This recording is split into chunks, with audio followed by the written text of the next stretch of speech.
Welcome to Wisdom and Wealth, a channel dedicated to offering timeless wisdom for a richer life, especially for those of us navigating life beyond 40. Have you ever wondered why the life you envision seems just out of reach? Is it love, peace, or perhaps professional success that eludes you? It might not be about what you're doing wrong, but rather a deeply held belief that you don't truly deserve the very things you desire. This belief, often hidden beneath layers of effort and striving, subtly influences your reality. It's a concept that challenges our ingrained notions of worthiness.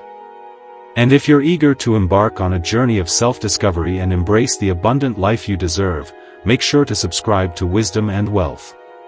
We'll be exploring ancient Buddhist principles that can illuminate your path. By understanding these principles, we can break free from self-imposed limitations and step into a life of genuine fulfillment. So, take a moment now and hit that subscribe button. You won't regret it. Here's a paradox that few truly grasp: the moment you cease chasing and begin to genuinely love yourself, not just in theory, but in consistent practice, is the moment life begins to flow toward you with ease. You don't have to earn your place in this universe, you inherently belong. As the Buddha wisely taught, you, just as much as anyone else in this vast universe, deserve your own love and affection. Think about that for a moment. Consider how often we extend compassion to others, yet withhold it from ourselves. Perhaps it's time to redirect that loving energy inward and cultivate a sense of self-compassion that radiates outward. This idea forms the core of our explorations here on Wisdom and Wealth. And don't forget to subscribe, if you haven't already, to Wisdom and Wealth. In this transformative journey of self-discovery, we offer profound insights and practical wisdom designed to enrich your life. By subscribing, you will be joining a community of like-minded individuals dedicated to cultivating inner peace and abundance in all aspects of life. Yet, many of us have been conditioned to seek approval, validation, and even our sense of worth from the external world. We often measure our value by the recognition of others, inadvertently placing our happiness in someone else's hands. Buddhism gently invites us to turn inward, for the world, as it turns out, is always reflecting how we treat ourselves. So, take a moment to pause and honestly assess: what is your energy truly calling in? Is it radiating quiet self-respect, or is it vibrating with a hidden sense of desperation? Are you exuding confidence, or are you quietly pleading to be seen and acknowledged?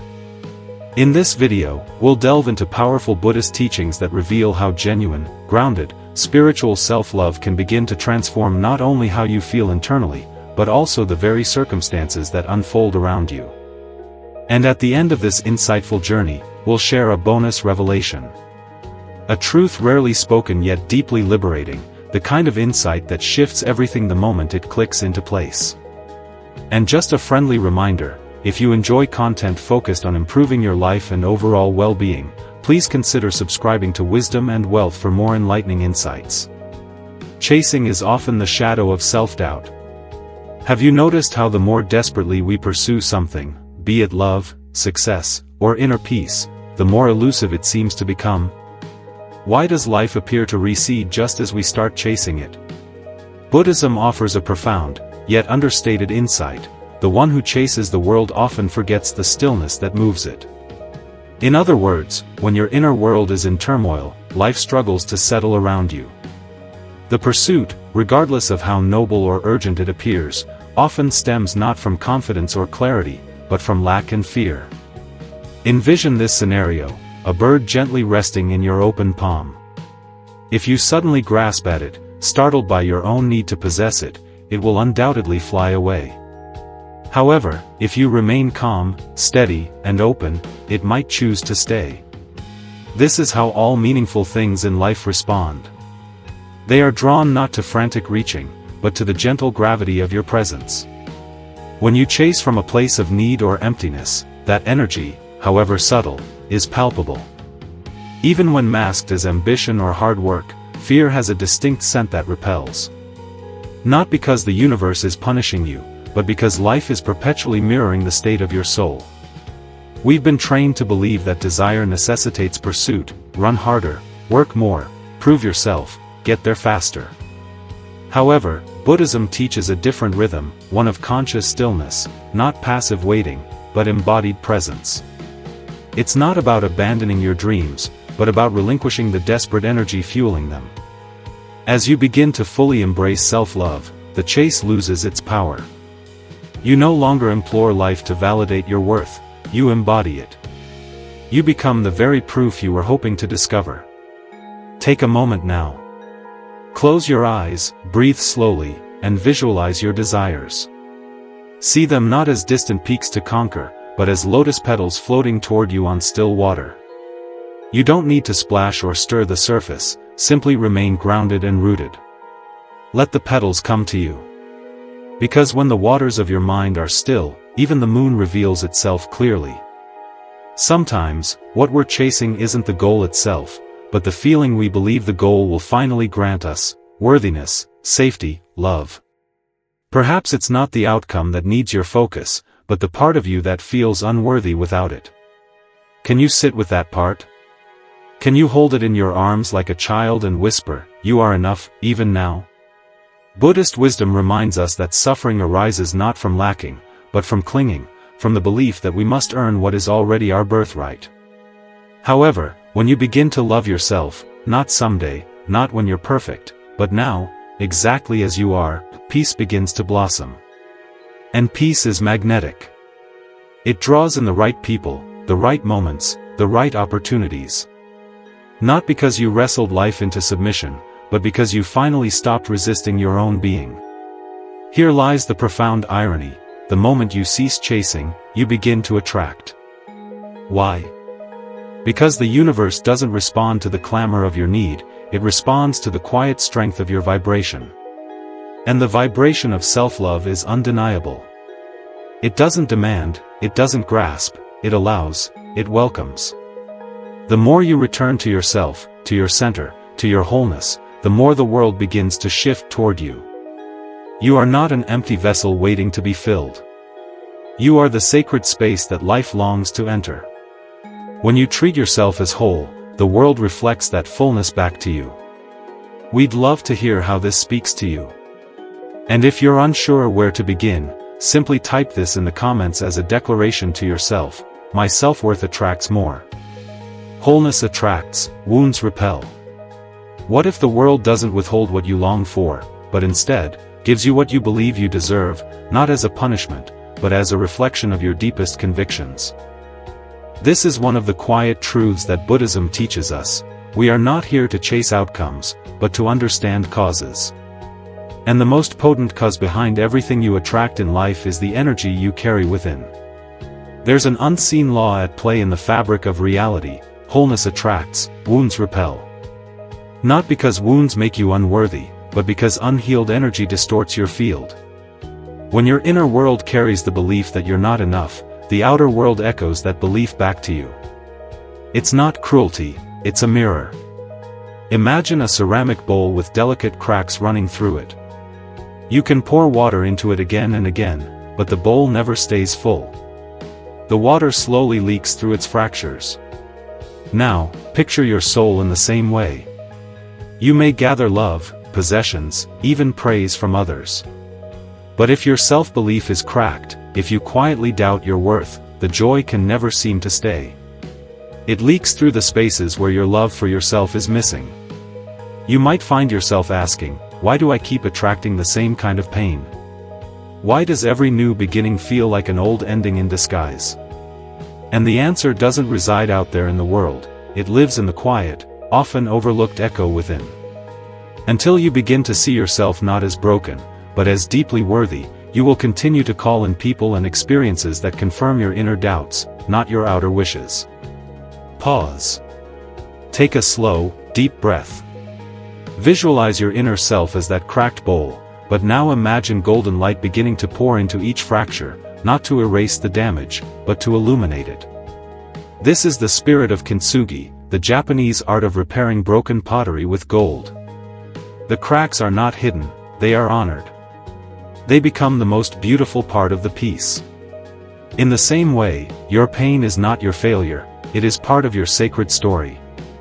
And when you begin to love your cracks, they begin to glow. So ask yourself gently, are you trying to manifest from your pain, or from your peace? The universe listens not to your words, but to your energy. If the quiet truth underneath all your effort says, I'm not enough, then life will keep sending mirrors that whisper, yes, you're right.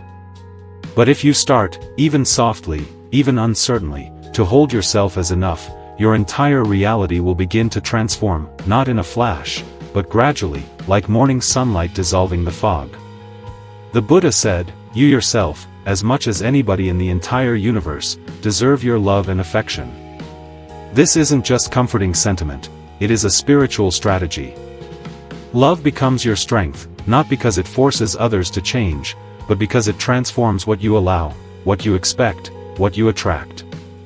When you love yourself, you stop inviting in what hurts you. You begin to draw in what honors you. Let your energy whisper calm. Let your presence say, I no longer beg, I welcome. The world doesn't respond to longing, it responds to wholeness. And you don't have to wait for some future version of yourself to begin. You can start here, now, with the exact version of you that exists in this moment. You are not too broken to attract beauty, you are already beautiful, you are simply waiting to believe it. The universe does not test your worth, it reflects it. And in that reflection, stillness becomes a magnetic power. Why does silence reveal more truth than shouting ever could? Because in stillness, something ancient awakens. Like a candle in the darkness, a still soul draws all things that seek warmth and clarity, not by striving to be seen, but by glowing from within. This is your path, and you are already on it. In Buddhism, this isn't called passivity, it is called alignment. A sacred inner harmony that arises not when you stop caring, but when you stop clinging, when you are no longer frantic to be seen, no longer desperate to be chosen, your energy shifts, becomes pure, steady, magnetic. And in that purity, life begins to listen, not because you're louder, not because you finally proved something, but because you've returned to the quiet center of your being, the place where truth no longer needs to shout. We live in a world obsessed with noise. The loudest voices dominate the room. The boldest gestures often win the applause.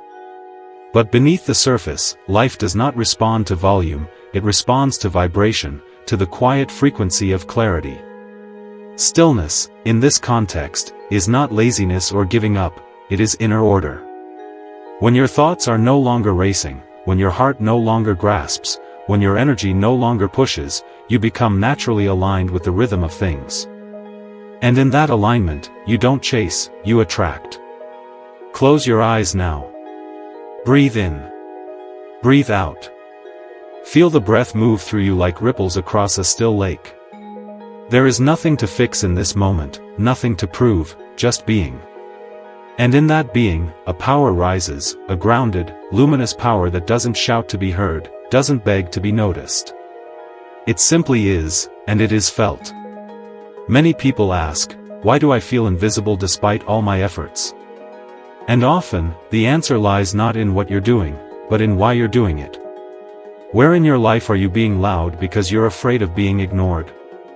That noise, whether it's in the form of overachievement, constant proving, or emotional urgency, is often a mask for the deeper wound of unworthiness. But here's the real question, what would shift if you trusted your presence more than your performance? Think of a flower blooming quietly in a sunlit corner. The bees still find it. Think of a mountain standing still for centuries. The clouds move around it. This is the essence of stillness. It's not the absence of power, it is the highest form of it. Because when you are still, your energy speaks clearly. And in that clear, pure vibration, the right people come, the right opportunities arrive. Life begins to lean in, because stillness signals trust. You don't need to shout to be understood, you don't need to beg to be loved, you only need to return to the calm within you, the calm that remembers its worth. That inner stillness becomes your true signal, your most honest magnet. And the moment you let go of the frantic need to perform, you become luminous in a way no performance can match. So remember this, stillness does not make you invisible, it makes you undeniable. When you love yourself enough to be still, the world cannot help but feel you. This is where detachment enters, not as coldness, but as deep spiritual faith, the kind of faith that asks, can you want something deeply and still be at peace without it? True detachment, as taught in Buddhist wisdom, is not rejection of desire, it is reverence for the natural flow of life. It is the quiet knowing that what is meant for you will come, not through force, but through alignment. So often we grip tightly to our desires, relationships, dreams, timelines, believing our control will secure them. But the tighter we hold, the more life resists, not because the dream is wrong, but because fear has taken the place of trust. And where fear leads, peace cannot follow. Close your eyes again. Imagine your deepest desire, a dream, a hope, a relationship, as a butterfly resting gently on your open palm. Notice the urge to close your fingers, to trap it, to make it stay. And then don't. Instead, breathe. Remain open. Let it rest. Let it choose. And if it flies away, let it go, not because you don't care, but because you trust. You trust that what is truly meant for you cannot be taken away, not by time, not by people, not even by distance. Detachment is the highest form of faith. It whispers, I have planted the seed, now I will not dig it up every day to check if it's growing. It is the wisdom to know when to act and when to surrender, not as a sign of weakness, but as an act of profound respect for life's timing. Ask yourself gently now, what are you holding so tightly it cannot breathe? Perhaps it's a person, a future you've scripted in your mind, or the image of who you think you must become. Can you loosen your grip? Can you release the outcome? Can you love without clinging? Strive without suffering? The Buddha taught, you only lose what you cling to. It's not the letting go that causes pain, it's the resistance to letting go. But when you begin to soften, even just a little, something extraordinary happens. Peace enters. Energy clears. Life begins to move again, not against you, but through you. This is the path of the aligned soul. This is the quiet power of stillness. And this is the sacred art of becoming whole again. This doesn't mean you stop caring. On the contrary, it means you care so deeply, so truly, that you're willing to let things grow on their own. It means your trust has finally outgrown your fear, that your heart no longer clings in desperation, but opens in quiet confidence.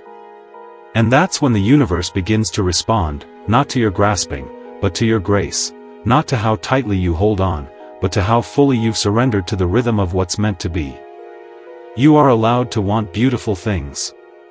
You are allowed to dream, to desire, to hope for more, but love yourself enough not to make your happiness dependent on those things. Let your joy rise from the depth of your presence, not the weight of your possessions. Let it be the kind of joy that cannot be shaken by gain or loss, because it is rooted not in having, but in being. This is the secret to becoming unshakable. When your desire is no longer frantic, when your spirit is no longer chained to outcomes, something profound happens. Peace enters. You remain open to life, but you are no longer ruled by it. You can want without needing, you can hope without hurting, you can let go, not because you don't care, but because you do, because you trust. And what is meant for you will never require force. It will never need to be begged for, wrestled with, or chased into submission. When you love yourself enough to release the need for control, life begins to unfold in ways that not even your best plans could have imagined, because control limits. Trust expands, and grace lets the universe breathe into your story with possibilities you never dared to expect. We'd love to hear how this lands with you. And if you are not sure what to say, just type, "My self-worth attracts more." Now, let's soften even further and talk about healing. What if healing isn't about fixing yourself, but about finally holding your pain without judgment? What if peace isn't found in perfection, but in the permission to be exactly as you are, even when you're hurting? In a world obsessed with constant self-improvement, Buddhism whispers a gentler truth.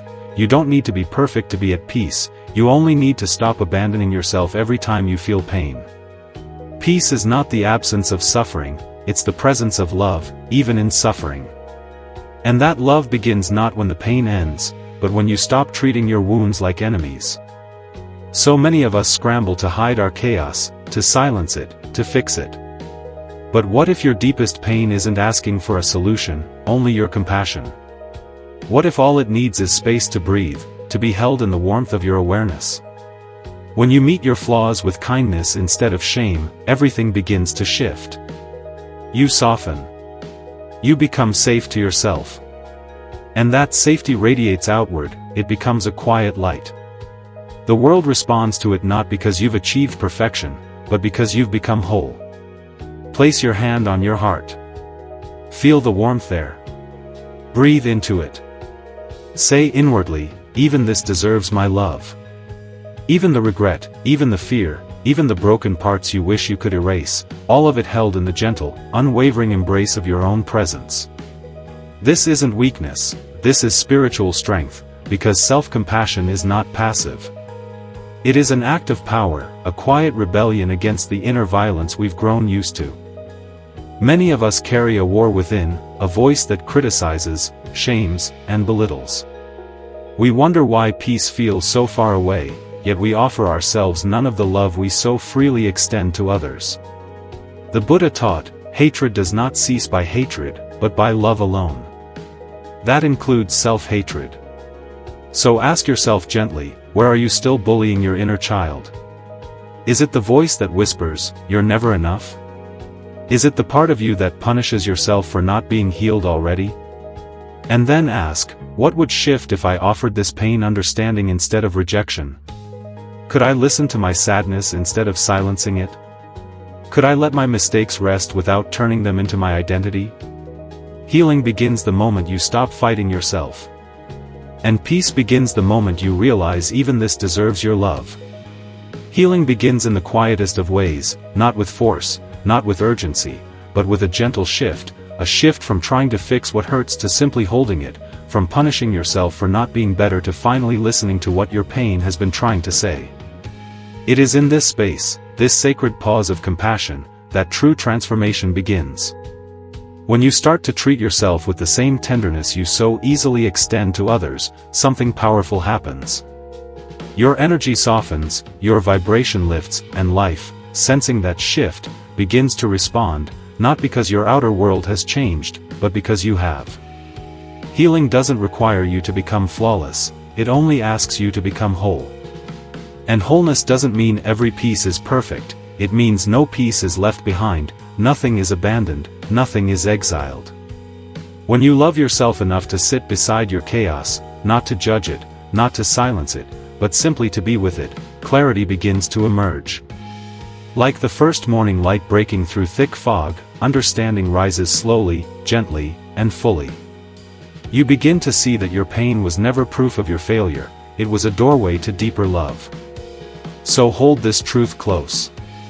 You are not too much, you are not too late, you are not broken beyond repair, you are simply a soul that has been waiting, not for anyone else, but to be held in your own arms, with your own heart. And when that moment comes, when you finally choose to love even the messy, aching, imperfect parts of you, the world begins to change, because the universe does not just respond to your wishes, it mirrors your inner dialogue. It reflects the way you speak to yourself when no one is listening. When your self-talk becomes softer, so does your path. When your love for yourself deepens, the love you receive deepens too, because everything outside of you begins with what you offer within. So, let healing be gentle, let it begin with love, let it begin with you. What if every relationship in your life is simply a mirror reflecting how you speak to yourself when no one is listening? In Buddhist understanding, the world is not separate from your mind, your outer experience is shaped by your inner dialogue, not always immediately, but consistently. We don't see others as they are, it's said we see them as we are. And if you look closely, you'll notice what you tolerate within, you tend to tolerate without. If you speak to yourself with harshness, you begin to accept that tone from others. If you neglect your own emotional needs, you attract relationships that do the same. This isn't blame, it's awareness. When you begin to love yourself truly and quietly, you raise the energetic standard for everything in your life. Your self-regard becomes the foundation, and the universe builds from there. Imagine standing beside a calm body of water. Look into it and see your reflection, not your face, but your voice. What are you saying to yourself when you're alone? Are you encouraging, or are you tearing down your own spirit before anyone else has the chance? How am I speaking to myself when no one is listening? Ask that, because the universe is always listening. There is a truth here, soft but powerful. Self-love sets the energetic minimum for how others treat you. When you respect your boundaries, others begin to do the same. When you speak kindly to your inner world, your outer world begins to mirror it. And if it doesn't, if someone continues to offer less than what you now give yourself, you will know how to walk away, not in anger, in alignment. So ask yourself gently, are you teaching the world to love you, or to overlook you? Every time you abandon your needs, every time you silence your truth, you send a signal. This is okay, but it isn't. You deserve to be treated with the same care you wish to offer, and it starts with you. And now another question. If someone treated you the way you treat yourself, would you stay? Sit with that. Let it echo. If the answer brings discomfort, that is your starting point, not to judge, but to begin a new kind of relationship with your own heart. You don't attract what you want, you attract what you believe you are worthy of. So speak to yourself with love. Act as though you matter, because you do. And when that becomes your inner dialogue, your life begins to rearrange around that truth, not perfectly, but profoundly. When you love yourself enough to change the way you speak within, the universe listens and begins to speak back in kindness. Peace is the most powerful frequency. Why do the most peaceful people seem to draw everything they need without the chase, without the noise? In Buddhism, it is taught that still water reflects the stars, not because it tries, but because it is calm enough to receive. Peace is not a luxury, it is a powerful frequency, one that signals to life itself, I am ready, not because I control, but because I trust. Inner peace creates space, and in space, things arrive. When your heart is no longer crowded with fear, attachment, or restlessness, there is room for what you truly desire to enter, not rushed, not forced, but invited. Peace becomes the gate through which all blessings flow, not because you chase them, but because you are aligned with their arrival. Take a breath. Imagine yourself sitting in a quiet forest. The air still, the wind gentle.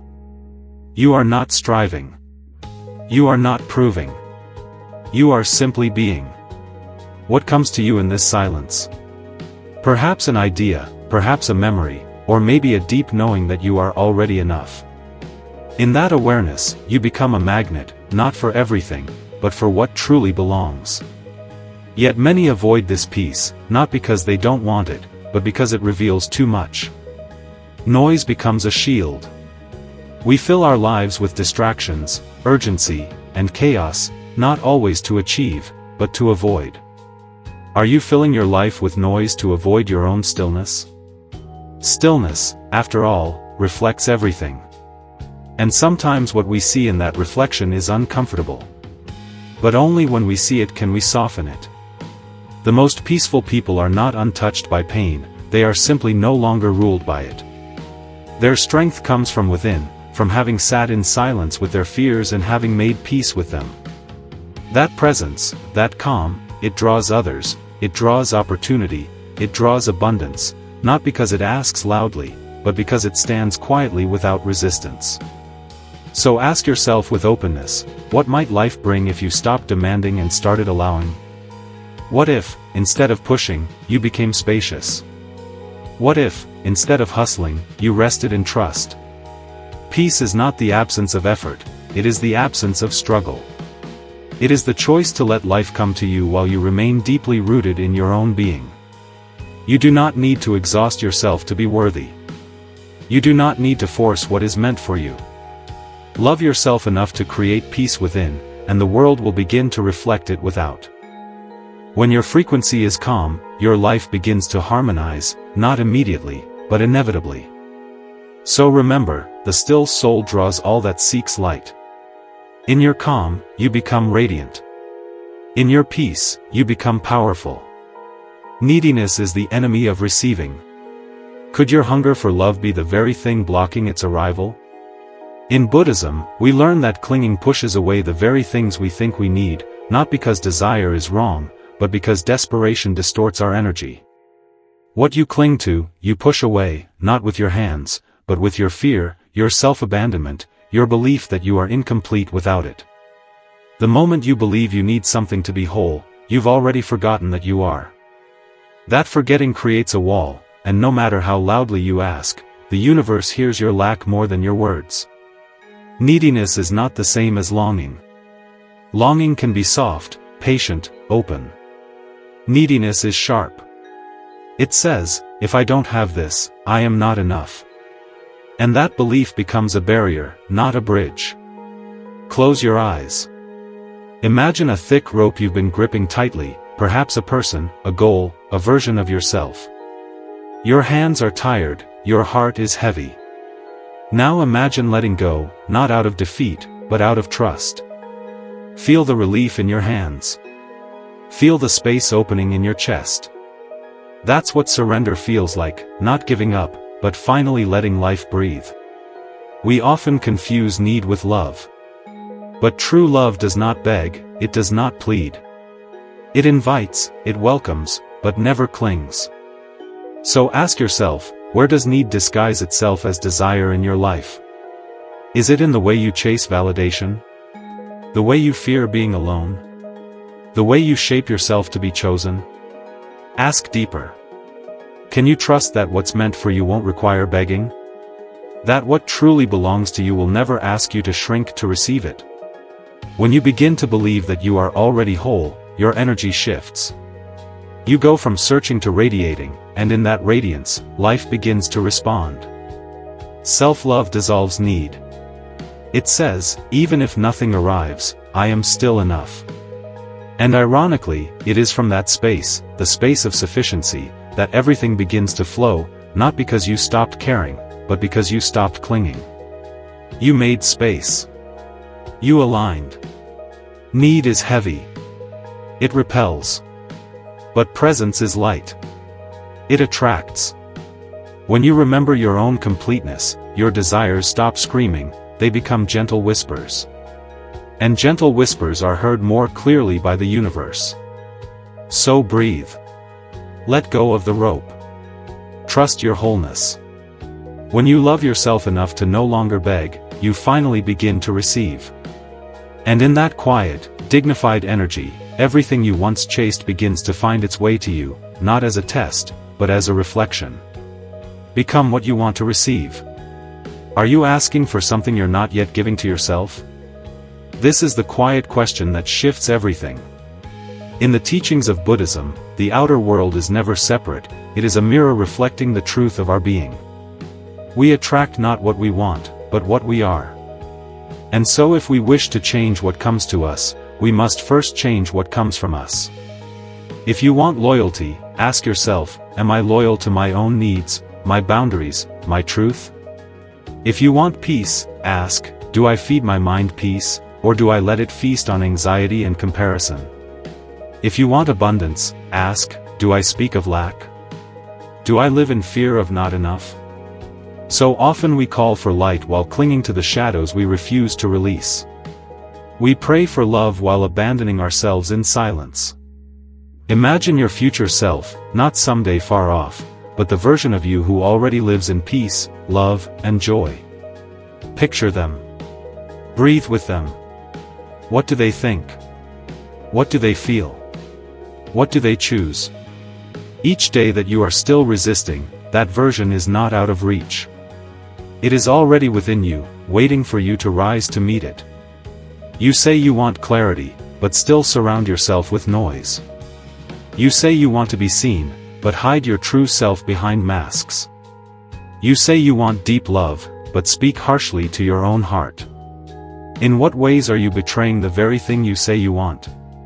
Sit gently with that, not to judge, but to awaken. Because to receive something new, we must become something new. That doesn't mean becoming someone else. It means becoming more honest, more open, more aligned with what we say we desire. Who do you need to become to receive what you're calling in? Not someday, not after the perfect conditions, but now, through small daily acts of self-honoring. The universe listens more to your frequency than your words. And frequency is created by being, not wishing. When your being aligns with your vision, life starts to mirror it, slowly at first, then all at once, not because it's magic, but because it's natural. What you radiate, you attract, and what you embody, you invite. So, love yourself enough to become the love you're looking for. Be the peace you crave. Speak the truth you want to hear. Because when you live the energy of what you seek, you no longer need to chase it, it begins to arrive, drawn not by need, but by recognition. You are not far from the life you want. You are just one decision away from being the version of yourself who welcomes it. We'd love to hear your thoughts. If you're not sure what to say, just type, "My self-worth attracts more." Let the old you die to become free. What identities must fall away for the new to arrive? In the stillness of Buddhist reflection, we are reminded to be reborn. The old self must return to silence, not destroyed, not denied, simply laid to rest. Like a leaf that once held sunlight, its time is honored, and then it drifts. The self who was hurt, who was overlooked, who had to survive by shrinking or pleasing, has done its work. Now let it rest. There is a deeper self waiting beneath the ashes, one not born from defense or fear, but from truth. But to reach that self, we must be willing to die, not in body, but in identity. The one who constantly apologized, the one who felt unworthy, the one who chased love to feel seen, these are not who you are. They are who you learned to be in a world that forgot your light. Close your eyes. Imagine yourself shedding an old skin. Feel it fall away, not with struggle, but with grace. And now picture your bare feet stepping into a new morning.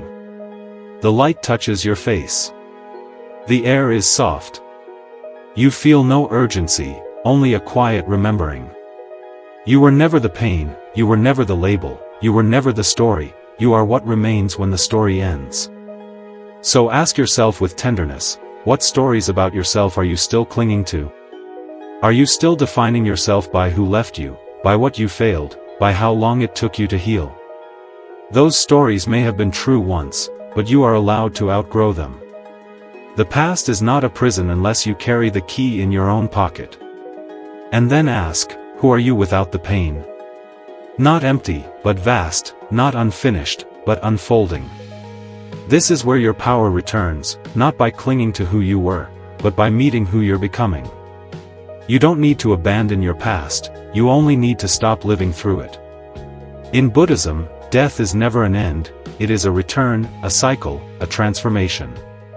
And this inner death, the letting go of false identities, is the most sacred kind, because through it, you begin to live from your essence, not your fear, from your presence, not your pattern. So let the old you die. Let the version of you that had to fight for love rest. Let the one who kept proving their worth be still. You are not here to survive your past. You are here to embody your freedom. And when you love yourself enough to release what you no longer are, you become a vessel for what you've always been, whole, unshaken, free. True power is quiet confidence. There is a kind of power that does not shout, it does not demand attention, it simply is, in the way the bamboo stands, quiet, flexible, unshaken. You can feel its strength not from its volume, but from its depth. This is the way of true power, silent, steady, rooted. In a world addicted to noise, self-love becomes an act of rebellion when it is silent, when it no longer needs to prove anything because it already knows its worth.